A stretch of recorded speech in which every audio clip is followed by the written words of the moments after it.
We are going to go over a series of stretches that you can do when on bed rest. There are so many reasons that any woman is going to end up on bed rest. It could be days, weeks, months, and you need to keep moving and pay attention to your spine and your pelvis and everything that surrounds it. So we're going to keep this really simple and very attainable from your bed. Ideally, you do want to be propped up because we're always thinking about your spine. The other thing is if you start to get really sore, I would highly recommend putting something right here, like a rolled towel or something that is going to give you a little more support in that low back. That's going to help with all of this because again, we're thinking about your spine and your pelvis. First and foremost, I want your legs bent, and then what I want you to do is bring your leg up. You might have somebody help you with that, or you could use a scarf, something like that. Right here, from here you're going to pull up. You can kind of twist through it a little bit if you need to. I'm just going to hold for 5 seconds. We're going to keep this really short and sweet. What you can do from there is pull your leg again. I realize you have a baby, but sometimes holding up on your foot and just rotating through it a little more will get a little better stretch and it's a little closer to your tailbone. From there, you can go right into hip, which is pushing down, which is also just lovely for opening.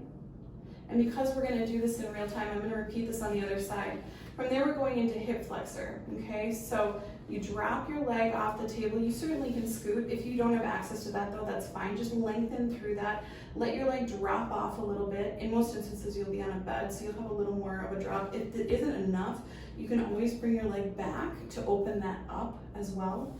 You're going to take this hand, because now we're going to go from hip flexor into diaphragm and rib, because they're really important for supporting everything surrounding your baby. You're going to lift the arm that is on the same side as the hip flexor that you're stretching. So you're going to stretch your body across. You're going to feel it here, here, and here. Okay, so you're lengthening and really giving your body a big side stretch. Okay, beautiful job. Bring your leg up. We're going to do the other side.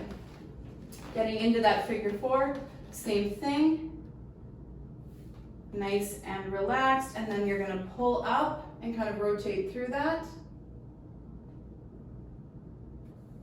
And what you can do is pull your leg up,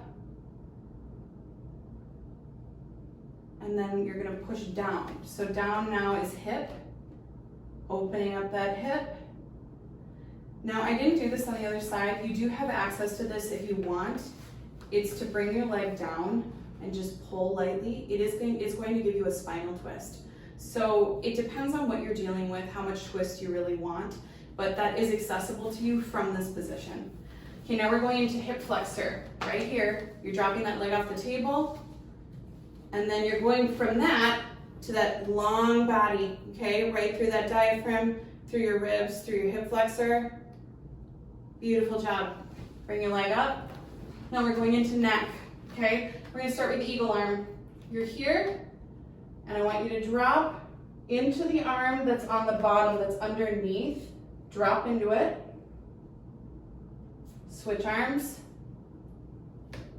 Drop into the other side, because you are gonna get sore in your neck and upper back resting. Okay, now you're gonna take your hand, lightly sit on it, and you're gonna pull down on the opposite side. So I'm on my left over here, and I'm pulling toward the right. These are my upper traps.